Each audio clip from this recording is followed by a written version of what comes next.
one's up. Lighting's awful, but like there's no way of me fixing that because of how my setup's positioned.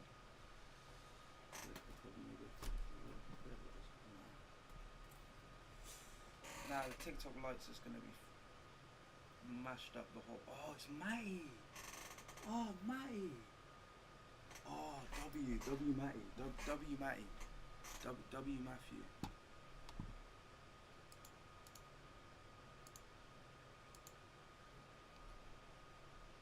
W. Is there a way I can do that?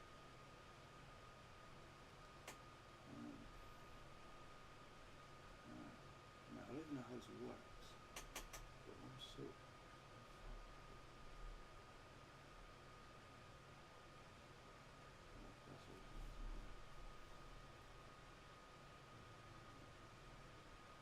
That's perfect. That's perfect.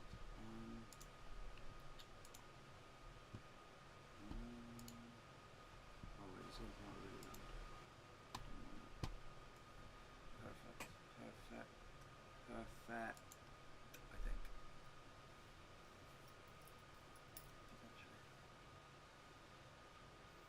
Matty, you. Where's your dinner plate? Matty? Where's your dinner plate? Weren't you meant to be coming home with a dinner plate today? Where is it? Where's the dinner plate? Damn, I need to.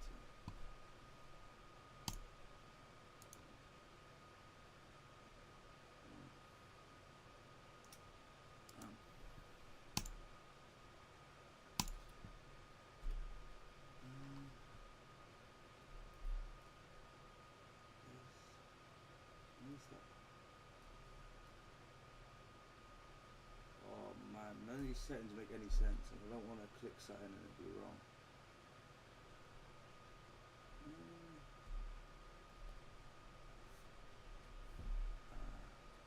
No, either way, that doesn't make much sense.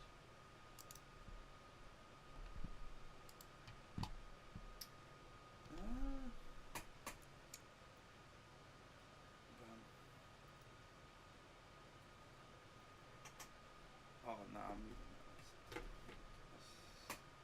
I'll tell you what, I like to tab that end. On this side is fine, but on this side is a mess. I look red as hell. What's going on? I look like.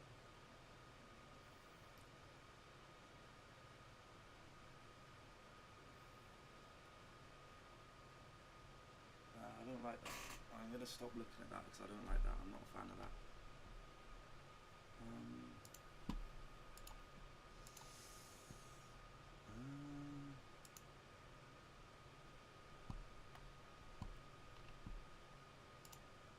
The TikTok lives are working, but I don't know if the YouTube ones are working. This is my issue.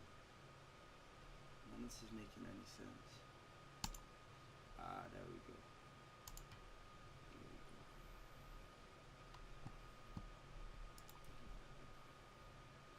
Hit that with one of those.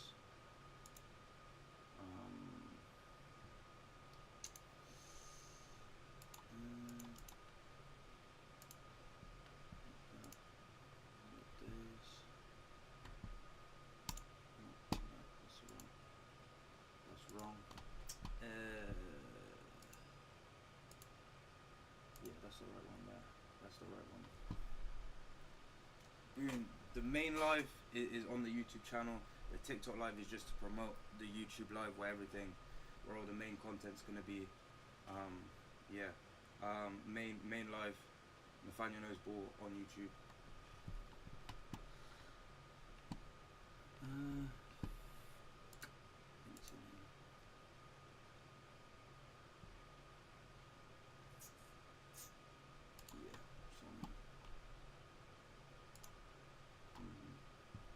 That's perfect. Right. Almost done,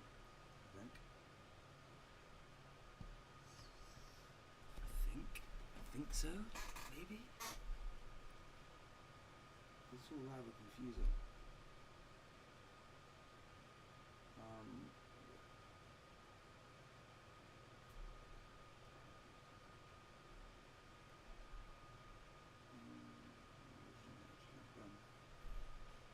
Oh wait, no, that's not worked. Oh no. Oh no. There we go. There we go. Bam. Bam. Am I watching Barca versus? Is it on actually? Like, where can I watch that? Because I saw that they were playing pre-season, but I wasn't actually too sure on where it was located. I was coming on to talk City, but if there's decent ball on, then I might have to watch it. You know, if there's good ball, oh, I've got it on as well. You know what? We might actually have to pause the City chat if there's some decent ball on, because I tell you what, watching Barcelona last season actually kind of moved me a little bit. Like, the footy they played last season moved me ever so slightly. Like, I wasn't expecting them to be as good as they were. Everyone in the TikTok chat, bam, main live over on YouTube. Yeah, I'm obviously gonna keep stressing that. If you want to watch main live, it's over here on YouTube. Actually, I think there's a better way of me doing this over here. 2 secs. Pause. And then if I do this, if I go here,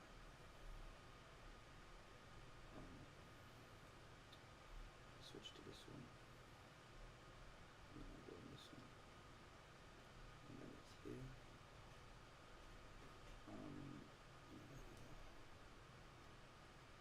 Oh, why is that not taking a screenshot then? Why is everything got to be so awkward? Bam. And then it's in here, I think.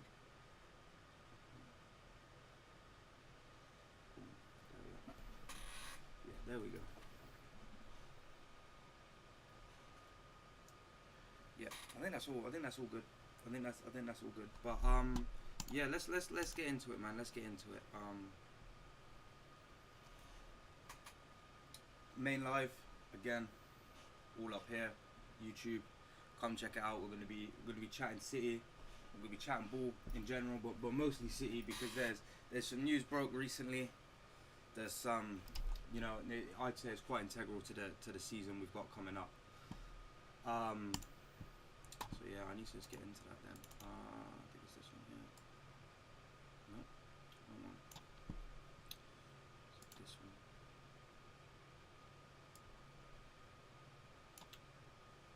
Stupid. No, this one.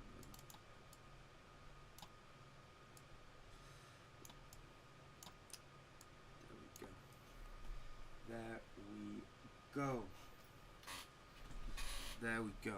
Right, so obviously it has been very, very heavily rumoured and speculated that Grealish was going to go out on loan for this season, right? Grealish going out on loan is probably the best for both parties. That Grealish ends up going out on loan, because realistically, no money was going to come in for Grealish, right? That's the very unfortunate sort of predicament we're in.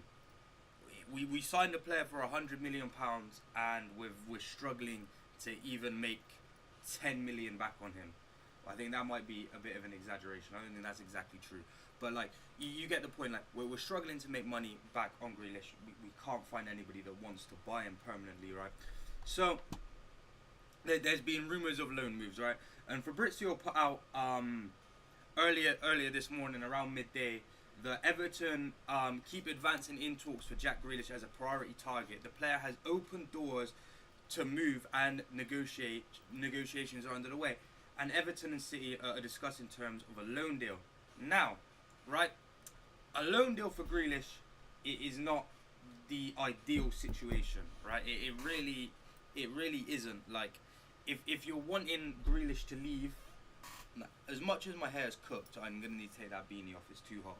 But my hair's cooked, so just like ignore that. But as much as like Grealish leaving on loan, it is not ideal for the club. Like it's not the sort of main thing you'd want. You'd want to try and make some money back on him, especially how much money you sunk into signing him. Getting him regular football, If you're loaning a player, you'd think you're going to give them regular football, right? To get regular football somewhere else, you know, well, there's not as much pressure on him to succeed. Means that we might be able to get some money for him next summer. Am I 110%? Am I 110% sure that he's going to succeed at Everton if he goes out on loan to Everton? No, I'm really not. Mostly because we've seen what happened with Calvin Phillips over the last 2 seasons when he's went out on loan. It's not been great. I'm not gonna lie, I'm struggling to keep up with the fact that I've got 2 cameras on me for 2 different things, which is kind of off-putting a little bit. There we are. That's fine. Anyone joining on TikTok, main live over on YouTube, Nathaniel Knows Ball. You know, there's a lot more information going on over there. You've got the screen display and everything. You know, it's a lot more visually stimulating, and the lighting's a bit better. I don't look as red over there. I don't look like a tomato over on the YouTube stream. So go check out the YouTube stream, Nathaniel Knows Ball, because that one's gonna be going on a lot longer than this TikTok one. I'm just giving this one a few more minutes to have people filter over into the YouTube chat, the YouTube live. So go on, you know, if you want to keep watching the stream, Nathaniel Knows Ball on YouTube, go over there. Subscribe as well if you haven't.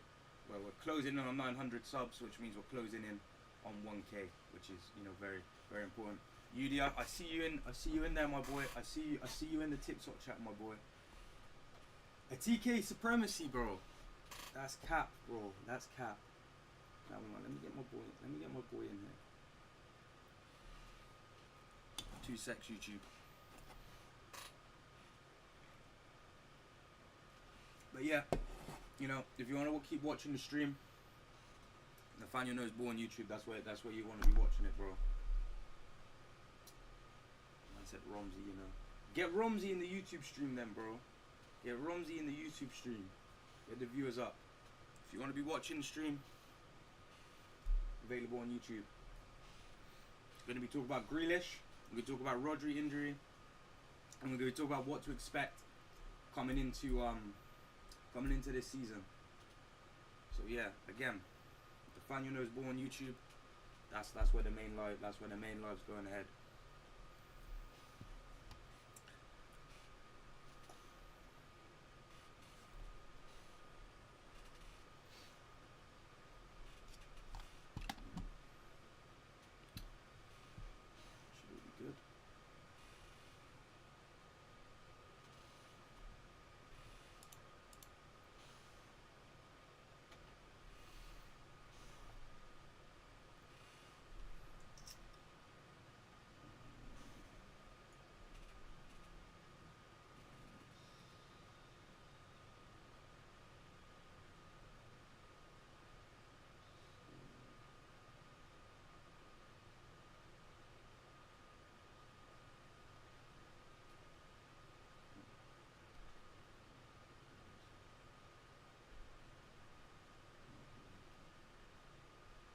Anyway, so now that that's all out of the way, we can get into this. So as I was saying, right, like we'll start from the beginning again. So obviously, you know, Grealish's future has been very, very uncertain for quite a few months now, right? Obviously, we're all very much aware of how uncertain Grealish's future has been at the club.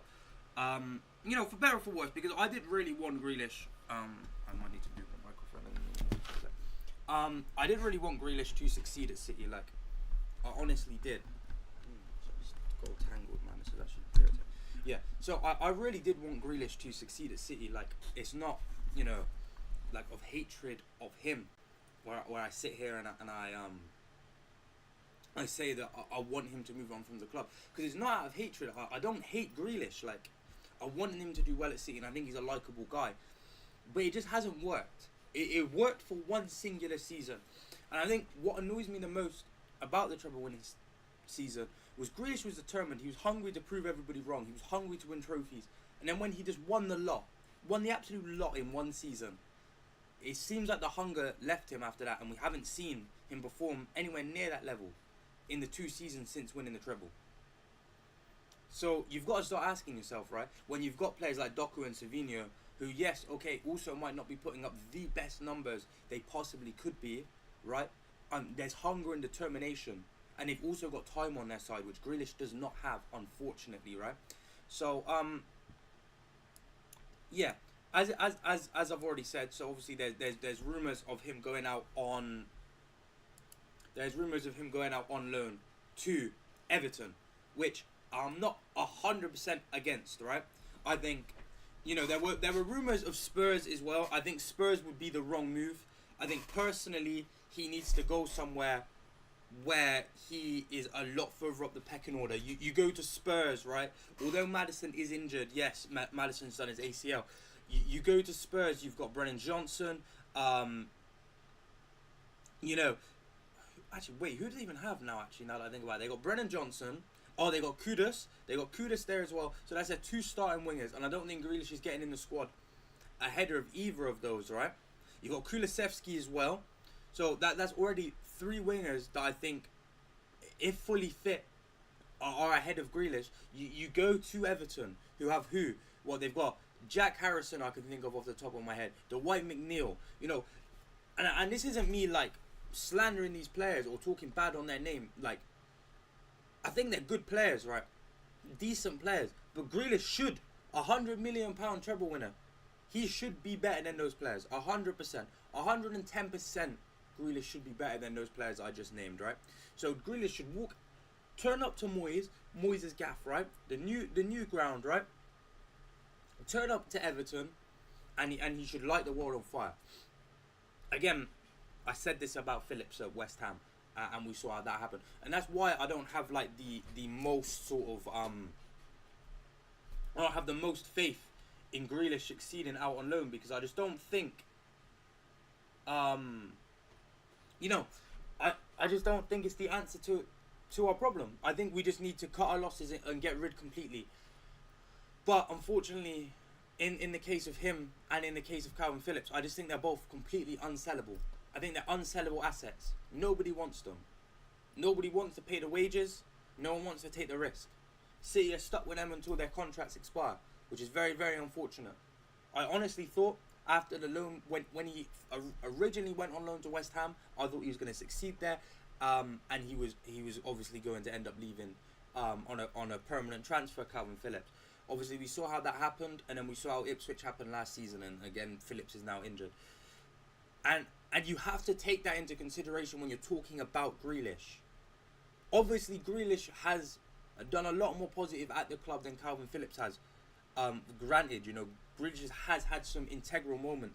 I think of when we beat Liverpool 4-1 in April 2023. I think of when he scored at the Emirates in 2022 against Arsenal. Grealish played some key roles in us winning very, very important games in our most successful season of all time, right? 100%. A lot more than Phillips did. But at the same time, like, they're just players that you can't trust to succeed. You can't trust to play well. You can't trust to stay fit. And with the wages they're on as well, they're unsellable. At the end of the day, like I keep saying, they're unsellable. But I did see a clip of Gabriel Vonneho on TalkSport talking about why it's a no-brainer for Grealish to leave City for Spurs, right? And again, like I just said, I don't agree that Spurs would be the move for Grealish to make. So let's actually have a little look at what Gabby has to say, and sort of just see if he's just talking for the sake of talking, or if he's making reasonable points. So let's have a little look. Let me get the headphones back on, man. This is making my hairline look even worse. I'm actually so cooked. Loads going on at Spurs right now. Obviously, look, new manager in. A couple of players have come in. Obviously, the big one being Kudus. But they're going to be without James Maddison now for potentially the whole season. So, are Thomas Frank's side ready for a new campaign? Vicario takes. Yeah, that's a massive blow for him personally, first and foremost. But I got set up in minutes and have been keeping their streaming and gaming full. I mean, he's going to have to go into the window now and find something. I think, first of all, James Maddison, like you said, has missed six games last season, missed the cup final win. That would have been so frustrating for him to miss out on that. And then you're going through pre-season, you feel fit, you're excited in a new manager, and then a freak injury like that, no one really by him. It's not an impact injury. They're the worst ones, They're the aren't they? frustrating ones as a player. You start questioning yourself. You start questioning your body. You start questioning your own knees. Like, why have I done that? But it's so common, mate, in football to get them cruciate injuries. And I remember doing one, Addy, against I think it was Portland Timbers pre-season. And so Stephen Ireland passed the ball to me, but my right hand side. But I'd already turned to run. He's just chatting about Madison here. When is he So there are chatting two about Grealish? of them sort of number. Going to be difficult, right? Because he's on so much wages. Yeah. But it almost feels perfect, like move to Man City, and that just sort of screams Spurs. And look, he probably should have gone to Spurs, or at least was linked to Spurs before making that move to Man City. And that's your friend Jack Grealish, who's clearly out of favour with Pep. It almost feels perfect. Again, look, the numbers are going to be difficult, right? Because he's on so much wages. Yeah. But it almost feels perfect. Like he could go in there and play in that number 10 role. Oh, 100%. That's just him. He's not a winger. When I look at Grealish, he is a number 10. Again, that is. That wasn't meant to happen. Again, that is true. That is 100% true. You look at Grealish when he played number 10, or was it 8? He played 10 or 8 against Nottingham Forest when we won 3-0 and De Bruyne scored and got an assist. You look at that game. You look at that game. And he played really well in the centre of the park. And Grealish is good in the centre of the park. You know, he has all the attributes to play in the 10 role, right? But obviously, he plays out wide for City because he's very good at drawing fouls out wide and sort of slowing the tempo of the game down. And that is one of my things that I give Grealish, you know. In City right now, you start with Doku and Savinho on the wings, and when you're 1-0 up, you're 2-0 up, and you're wanting to keep the lead, you bring Grealish on for Doku because he knows how to take the sting out of the game. He knows how to calm things down, keep things composed, and just sort of see out a game. He knows how to see out a game professionally, does Jack Grealish, right? Out on the left side. But I do think he's wasted out on the left side. I 100% agree that he could definitely play in that 10 role to replace Maddison. But do I think that is exactly what he should do going into Spurs? I don't think so, personally. Dictates play. When you come through the academy at Villa and into the first team, he wasn't off the left. He come through as number 10. Yeah. Go and play where you like. Go and get on the ball. So comfortable with his back to goal, first touch, awareness around him. That number 10's built for him. Obviously, his time with Dean Smith off the left, especially in the Premier League when Barkley come in and maybe played in that central role. Then Man City's played off the left and England as well. But one of the last games he played for his country was against Ireland away. Lee Carsley played him in that number 10 position. He's probably the best player on the pitch. Yeah. He was twisting defenders up. He was running the length of the pitch with the ball, creating chances. Got a goal in that game, I'm sure he did as well. I think it makes sense. I think the numbers as Him and Declan Rice, both former Irish players, scored in that game 2-0 win. well. The longer we get into the transfer window, Man City will be in a position where they have to accept what clubs are offering. Yeah, I mean, and look, Pep didn't take him to the Club World Cup. Exactly. So it's obvious what Pep thinks of him. Napoli's been linked with Grealish. Yeah. Everton been linked with Grealish as well. And Moyes will sell him that project. Like, look, you're going to be our guy. And Spurs, if you're Grealish, which one's the better there of those three? I would go to Spurs. I think staying in the Premier League, even though I do like players that try different leagues, but a team like Spurs that are going to be playing Champions League football, it's a no-brainer to stay in the Premier League. Yeah. Disagree. I disagree, and the reason I disagree with Gabby here is like I said, I think if he goes out on loan to Spurs to fill in for Maddison, which he can do, 100%, he can do that, right? He can do that, but if he goes and does that, I just think there's too much pressure on him still. Like, that's filling a big role, coming off a team that have just won their first trophy in however many years. You know, the fans are still not really happy with the fact that Ange got sacked, so they're going to be a lot harder on Thomas Frank than they would have been Ange in his second season. Grealish would have to go in there and set the world alight straight away. Whereas if he goes to Everton, they'd be a lot more lenient with him as he comes in and gets to grips with the game. I think there's more potential of him to be the star man in that Everton squad as well. And I just don't think the expectations at Everton are as high as they are at Spurs, which I think just gives him a little bit more leeway to sort of grow into his position and his role at the club, and then potentially have a good season and go on to get a permanent move. I just think the expectations and the pressure on him at Spurs would be too big, and I just don't think it would work, especially coming off the back of a move where he was bought for £100 million. Like, I think Grealish needs to come out of this high pressure situation at City and go to somewhere that's a bit more of a relaxed sort of vibe for him, where he can go and try sort of regain some confidence again and rebuild his career. Thomas Frank as well. I'm sure he'll love to have a player like Jack Grealish, his quality that he's got. Napoli, it's not the worst place to go, is it? We've seen from McTominay. He's in the Ballon d'Or list. Honestly, that's why it almost becomes attractive. Yeah, but can they pay maybe the amount of wages that they have to pay Napoli? It might be difficult for them to do that. But I just think with these deals, Addy, there'll be other players, Sancho, Anthony, they might go to the end of the window, and Manchester United, Manchester City might be like, listen, we don't want these players. If we don't accept what these clubs are offering, if that's 50% of the wages, 70%, then they're going to sit here and then train with the 23s. Then we're missing out on how much money? Talking millions. So I'm sure the move will happen, and it might come down to Grealish can choose which one of them clubs he goes to. Yeah, I think missing out on millions with Grealish isn't really the end of the world, because no matter what sort of transfer fee you're getting for Grealish, you're missing out on multi-millions anyway, because you're never ever going to recoup the amount of money you spent on Grealish. And yes, some of those performances that he put in that treble-winning season are worth way more than that £100 million. But like, you're never going to recoup the money. So I think missing out on a couple million on Grealish isn't the end of the world, given on how much money we're going to have the pick of you're not recouping on him anyway. a good bunch. Yeah. In terms of going forward for Spurs, let's focus on the front line. So Kulusevski got injured back end of last season, had knee surgery. He isn't going to start this season.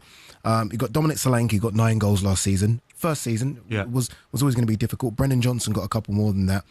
Richarlison's there. He's kind of hit and miss. Son's now gone. They need something, don't they? They need a lot. They need something. They need a lot because they're talking. I don't like that either. They're talking about goals and the goals that certain attacking players got for Spurs last season, whilst also talk about signing Grealish. Come on, man, make it make sense. Make it make sense. You need a striker in there that can push Solanke to get better from him. Because and that's not Richarlison, is it? Richarlison might as well come and work with us, mate, because for me he's not good enough, mate, and that's just being truthful, and Spurs fans would agree. Yeah. You know, he might run around and shoulder bar someone and pop up with the odd goal, but he's not at the level last season that Spurs needed, and definitely where this Spurs squad want to go to. Yeah, this Spurs squad want to go to now. Richarlison's got to be left. He's not good enough. So a top striker to push Solanke, even try and take his place. You need to. Playing in the Champions League. Off that right-hand side, I do like Brennan Johnson. I think he'll get better the more games he plays. Off that left-hand side, he didn't look outstanding in his loan spell last season. If he can improve, but you're going to the big boy league now, the Champions League, man. Just thinking that. The squad's... That's one thing Ange always spoke about, right? How thin the squad was. Even with injuries. Even when everyone was fit, he said it was still quite thin. So, I think that's kind of like the gist of it. They go on Spurs need defenders. They're just talking about Spurs in general, so I think I can close that down now. I'm not really too fussed on chatting Tottenham Hotspur, because that's not really my specialty. But again, like, I just don't think go into a high pressure situation, go into a team that is playing Champions League football, that has to come off the back of a historic season for the club. I just don't think that's the sort of thing that Grealish needs to walk into at the moment. I just don't think that's the sort of environment that he needs to be in. You've got to think, again, like I keep saying, you've got to think about it. He came into the best team in England as the most expensive English purse player ever, right? All the England fans were screaming, chanting his name, wanting Southgate to sub him on and play him at the Euros, because they thought he was the future, they thought he was the answer, right? And then he gets this mega move to Manchester City, and then just like that, everyone's booing him, everyone hates Grealish, everyone can't stand Grealish, right? Doesn't have a good first season, knows that. He knows that he didn't have a good first season. He knows that he's just become the most expensive flop in Premier League history.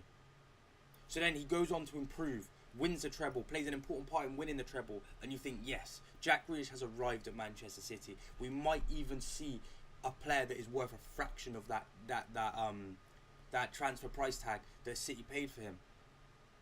And then he just doesn't kick on. You get into the 23-24 season, you know, he misses a games due to injury. His performances just aren't good enough. And you're thinking to yourself, what is going on here, Jack? What is going on? Where's the hunger? Where's the desire? We thought this was finally your time to kick on and become like a statement player at Manchester City here. And then you look at last season as well. Yes, a lot of the players in our team were poor last season. Yes, Grealish did put in some good performances last season, but it's not enough. It's not enough. It's really not enough. Even including some of the world-class performances he put in that treble-winning season, I could probably count on both my hands here right now how in the 4 years that he's been at Manchester City, I can count on these two hands how many great performances Jack Grealish has had, and it's not good enough. It just is not good enough whatsoever, right? All eyes are on him, right? All the pressure was on him, the most expensive English player of all time, and it didn't work out. So it's really going to Spurs, a team that is coming off the back of their most successful season in recent history, having to go into the Champions League, having a new manager in, that it's even dubious of whether that new manager should be at the club, given how the manner they went about sacking their last manager. You know, the pressure and the stakes are high at Tottenham Hotspur right now.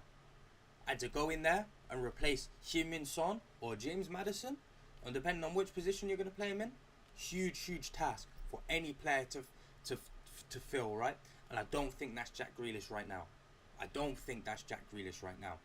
Given, you know, the form he's been in, the amount of football he's played recently, his fitness levels, you know, his match sharpness, that's not Jack Grealish right now. That Everton move just makes so much more sense to me. So much more sense. I don't think there's a world where Jack Grealish succeeds at Spurs. I just don't think there is at all. But if he went to Everton, I could see him doing it. I could see it being Ross Barkley when he went to Luton. Obviously, Everton aren't in that dire of circumstances anymore anyway. But I can see it being one of those where he just elevates the level of the players around him. And some of those players in that squad need a player that's going to raise those levels, right? And I think Jack Grealish could be that for that Everton squad. So hopefully we can get this loan deal over the line, because I could see him succeeding there, and then we could finally try and recoup just some of the funds that we spent on Jack Grealish back and just get him off the wage bill. And everyone can move on, you know, happy from the situation. Obviously, can't say the same for Phillips. Phillips isn't going anywhere. It's a lost cause with him. You just kind of got to accept it. Even with Rodri being injured, you're still not getting Phillips minutes, because Phillips is also injured and he can't stay fit. It's embarrassing, really. But yeah, I think that's all I really have to say on Grealish. When I look at it like that, you know, it was a bit long-winded because I was, you know, obviously trying to promote the live on TikTok as well. But yeah, the Grealish has to push for that Everton move. I think that Everton move is perfect for him. But some of the other things that I wanted to talk about, let me just grab my phone quickly, because that's got that's got a few of my notes on, right? 2 seconds. You know, I had to write notes because I'm not remembering everything I want to speak about. It's just it just ain't happening, lads. It just is not, right? But when you move on to some of the other news that the City have had in the last few weeks, Rodri is injured. Pep has come out and said Rodri is injured. If I can, let me get the exact quote up. Give me 2 seconds. Boom. Pep Guardiola says, again, here we are. Give me 2 seconds. Pep Guardiola said, and I quote, Rodri is getting better, but a big injury against Al Hilal. He is trained better. We hope after the international break is when he'll really be fit. Now, the worrying part about this, the worrying part of all of this Rodri situation for me is the fact that this is exactly how last season started. Obviously, he was coming off the back of playing all summer, winning the Euros with Spain. and he got injured in the final. Obviously, came up at half time against England in the final. And Rodri saw very, very limited minutes until after the first international break, and then bam, he starts playing football again, and we see what happens. Now, I highly, highly doubt he'd get hit with 2 ACL injuries back to back. I highly doubt that would happen. That'd be very, very unfortunate if that did happen, right? But it just shows that, like, we still have to manage his fitness. Like, you can't just throw him straight back in the deep end. And the main issue I'm having with this as well isn't just the fact that Rodri's injured and Pep thought he could just throw him back. Is, again, he's not playing Nico Gonzalez, not giving Nico Gonzalez enough minutes, right? He's not giving Nico enough minutes whatsoever, really. He's not giving Gonzalez enough minutes, right? And then he's keeping Kovacic. There's been interest from Saudi for Kovacic to move Kovacic on, because again, I think that's another failed signing. Oh, sorry, I've actually enlarged myself too big here. I'm not good at all the technical stuff when it comes to streaming. I'm just good at waffling at the camera. This is kind of a nightmare. But yeah, as I was saying, we've had interest from Saudi for Kovacic, right? And City have shut that down, saying we want to keep Kovacic, which means when Rodri's not playing, Kovacic is playing that 6. So we spent all that money on Nico Gonzalez, who in my opinion has impressed every single time he has played for Manchester City. Pep's like, forget about it. Nico, the whole reason I signed you was to get the fans off my back because they were calling for a new 6. I don't actually want you. I didn't actually sign you because I wanted to play you. It was just to keep the fans happy. I've got Kovacic and Rodri. That's all I care about. I'm going to play Kovacic and Rodri until the end of time. Right? That's exactly what's going to happen. And with Bernardo being captain, that means you're going to be seeing a lot of Kovacic and Bernardo linking up. And you know that is one of my least favourite duos in the whole of football. You know full well that is one of my least favourite duos in the whole of football. Because in Pep's mind, he's still back in 2012, 2011, 2010, where he's got Xavi, Iniesta, and Busquets in midfield. But when in reality, he's got Kovacic, Bernardo Silva, and Gundogan, which maybe roll it back 5 years, roll it back 4 years, maybe even roll it back 3 years. That midfield would be able to do the job. But in big 2025, it's been shown. Last season, it's been shown that those three, it doesn't work anymore. And yes, playing 1 or 2, playing Gundogan or Bernardo with some younger, fresher legs around them can work. Kovacic, it never works. It never works. You know, Pep should have no loyalty towards Kovacic because he's played 2 seasons at the club and he's not been a standout performer in either of those seasons. So, why is he so loyal to Kovacic? Why can't we just cash in on Kovacic and sell him to Saudi and give O'Reilly minutes in midfield, give Nico more minutes in midfield, give McAtee minutes in midfield? We've got Reinders as well. You know, we've got these midfielders that are there ready to play, ready to show why they deserve to play for Manchester City and why they deserve to be at Manchester City. But no, it's Kovacic, it's Gundogan, it's Bernard Silva every single time. And, you know, it just keeps getting worse and worse. Obviously, I saw the news of Kovacic staying at the club. And then I get hit with this Rodri injury news. And then I'm just thinking, wow, I'm actually going to have to watch Kovacic play football while Nico is on the bench, sitting there thinking, what more do I have to do? Literally, the last City game I watched in the league was that second last game of the season against Bournemouth. And what happened in that game? Kovacic got a stupid red card and Nico Gonzalez came on and scored. But, you know, who's going to get rewarded with more minutes when the season comes to start again next weekend? It's going to be Kovacic, isn't it? It just is. It just is. And honestly, he's the one singular player. No, okay, there's 2 players in our squad, Kovacic and Akanji, that I don't understand what they bring to the squad that other players in the squad don't do. Like Gundogan, I get why you'd want to play Gundogan in theory, right? Same with Bernardo Silva. Same with Edison.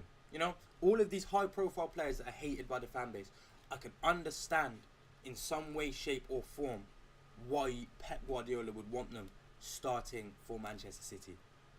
But Kovacic, every time I watch Kovacic, it makes me mad. Because I just don't see the vision. Yes, he is excellent on the ball. He is extremely technically gifted. But name one thing Kovacic can do that isn't progressing up the pitch with the ball, his ball carrying ability, or his ability to retain possession and keep the ball at his feet. Can Kovacic pass forward? No. He plays football like it's rugby.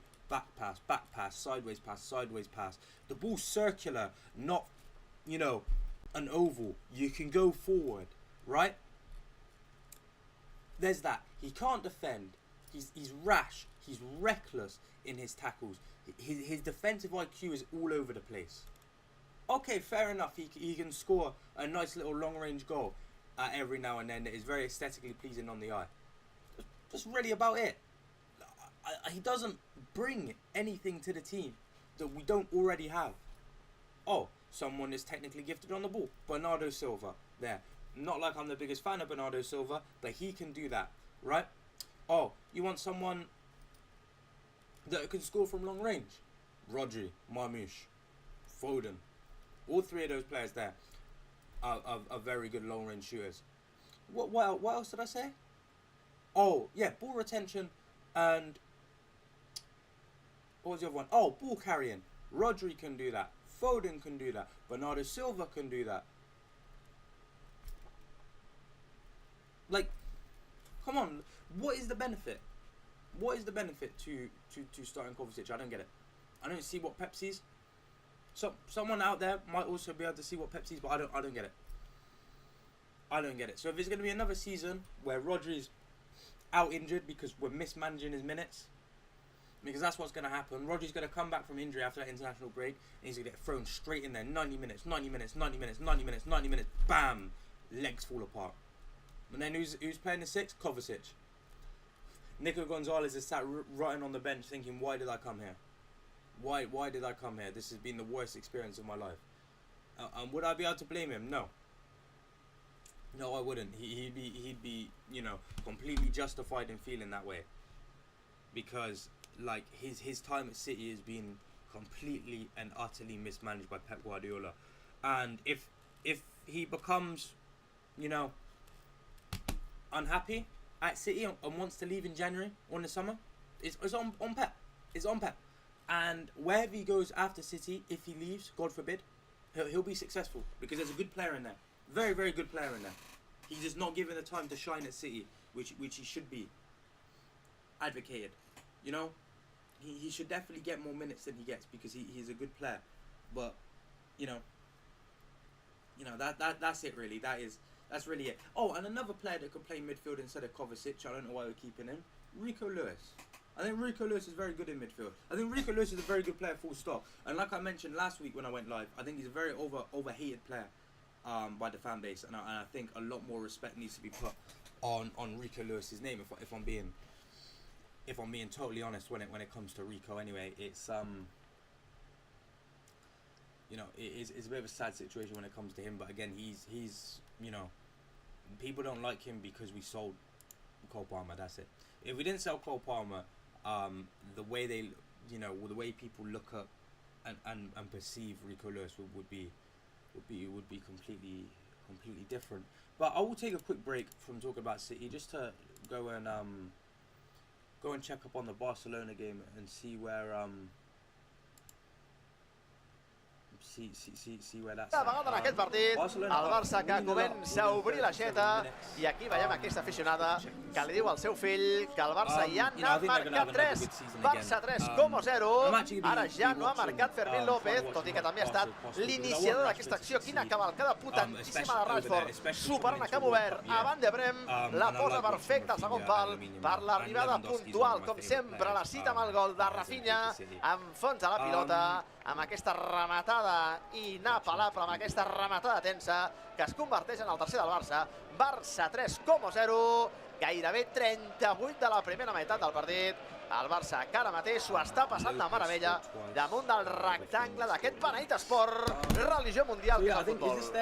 Sí, la veritat que aquest Barça és letal. La veritat que torna a engranar una gran jugada i és veritat que a últim terç tenen aquesta capacitat. Fermín està jugant uns minuts soberbis, és capaç de controlar, d'esperar, li dona avantatge a Rashford, que en aquests espais és rapidíssim i és capaç de treure-li 3 metres. És que és això. Clar, i aquest timing que diem que és tan difícil o que al Como, per exemple, li està costant molt trobar o quadrar-ho, aquí el Barça ho fa molt bé, amb Rashford i després aquesta centrada és només empunxar per Rafinha. Que posem el quart, quina cabriola, Lamine Yamal, ratlla de fons, se la canvia el peu esquerre, prova la centrada al segon pal, no hi ha cap rematador del Barça, pentina, veurem si a córner finalment ho evita. Gemboté havia pentinat Mergin Vojvoda, l'esfèrica que finalment no ha sortit, però el Barça torna a tenir el domini de la possessió i ara sí que el Barça és l'amo i senyor absolut d'aquestes terres. Sí, molt còmode el Barça.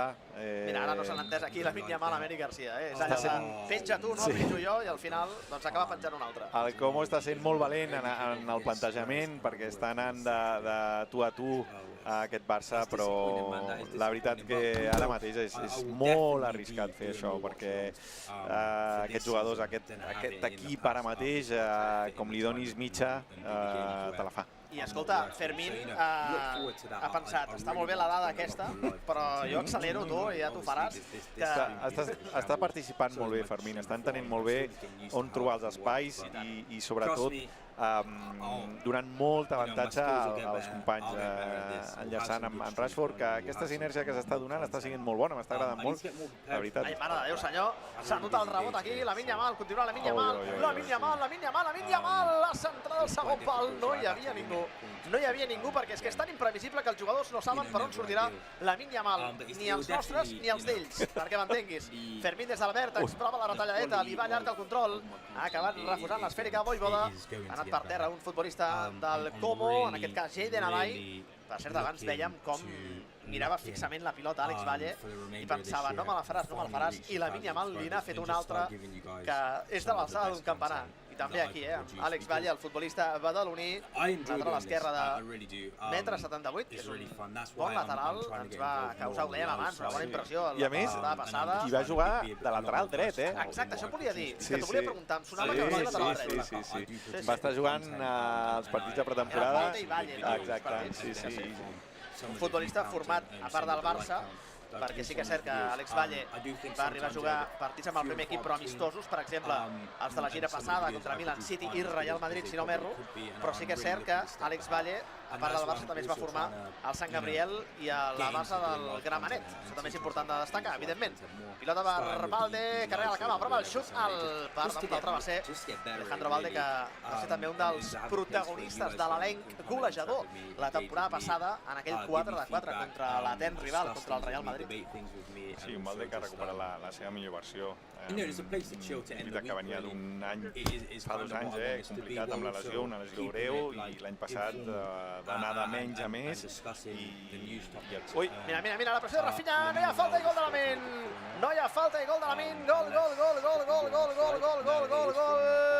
Un gol que ens hem quedat mirant tu i jo una mica, no ho acabàvem de tenir clar, i ha aparegut de Burgos Bengoechea, li ha dit al futbolista del Como que fes el favor d'aixecar-se, tossudament alçat al Barça, ha col·locat el 4-0, ara Sergi Roberto li està dient a de Burgos Bengoechea que això era falta, el petó de Lamine Yamal, 42 de la primera meitat del partit, ara sí que la uixeta està obertíssima i el doll és potentíssim, el doll raja amb molta força a l'interior de la pica perquè el Barça guanya per 4-0 en un 3 i no res, el Barça n'ha marcat 3 pràcticament seguits, Barça 4-0, aquesta secció repetida, aquí de Brem i Rafinha, no sé si hi ha falta o no. Sí, reclamava falta. A veure si veiem un altre pla. Aquí Jordi, a veure què et sembla. No s'acaba de veure. No s'acaba de veure. I el porter, veiem aquí. Aquesta és la passada final i Lamine Yamal, això sí, Digue-ho tu, passada a la xarxa. Aquesta jo crec que la marco jo també, era... I jo, sí o no? Home, tu també, i tant.